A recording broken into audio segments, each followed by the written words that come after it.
So top of the morning to you ladies, my name's Man Buck. Welcome back to part 2 of 5 of our new little mod release series here.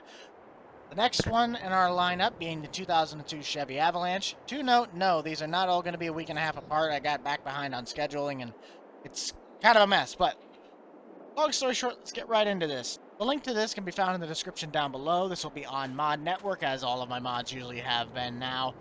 It is a free-to-download mod. Go ahead and check it out. But if you guys want to figure out what's going on with this little bad boy, stick around and find out. First off, let's head into the store. This truck can be found under the cars category, list starting out price at $31,000. There's not nearly as many options on this one as our other mods that are out there. The Viper takes the king at very little options, but this truck has something special.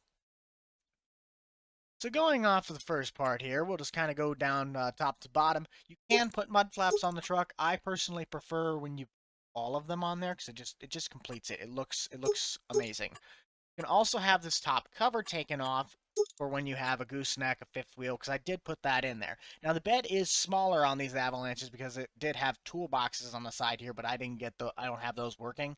They don't work. Just a visual, but that's why that bed is so skinny.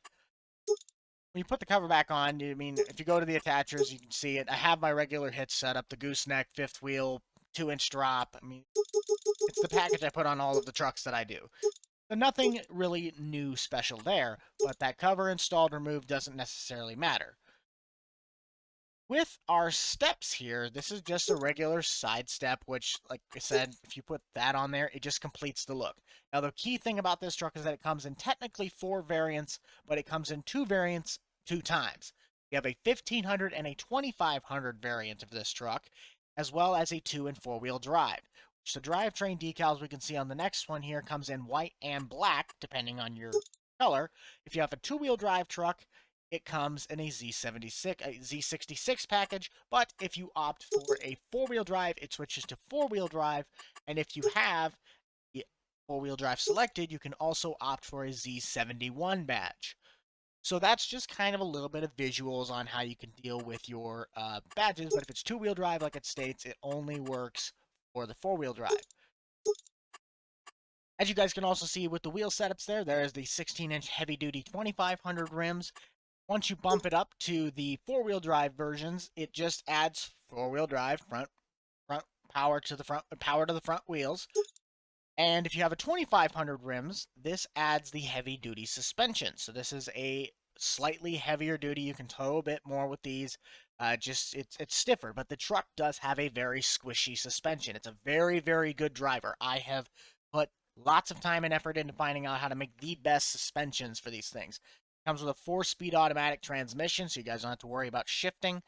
And last but not least, the engines. What comes in this thing? The big 5.3, the 5.3 Vortec V8, and the behemoth 8.1 liter that came with the 2500s. So, with that, the color palette on this truck is relatively simple, comes off a majority of my trucks, and you can put on license plates, which I just kind of have to...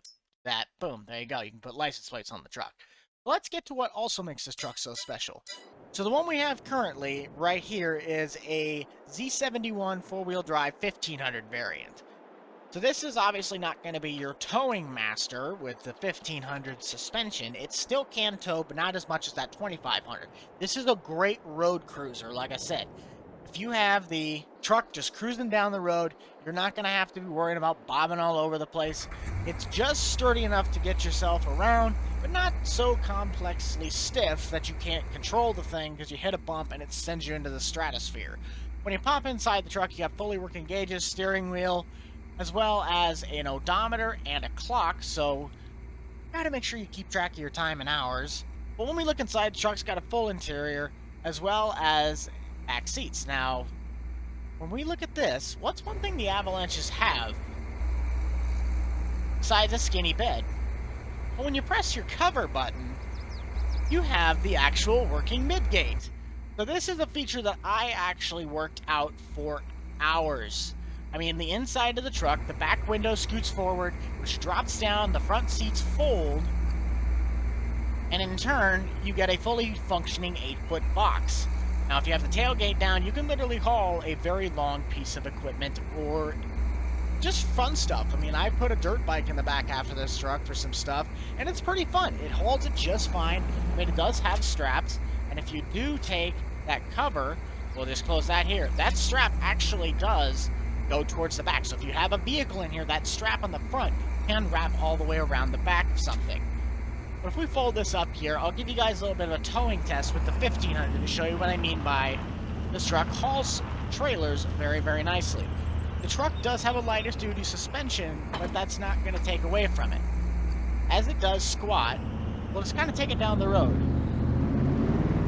If you're going to tow, this truck is great to start in low. It's a 4-speed automatic, so there's not much to work with. That low gear really gets the truck up and going to then switch into the high range. Once we get on the highway here, it's got some kick. And a horn. And as you can see, it just kind of gets up and going nice and smooth. As we crest over the ridge. No real jolts. Just kind of glides and floats across the ground. With braking, it actually brakes fairly well. It's a nice smooth stop.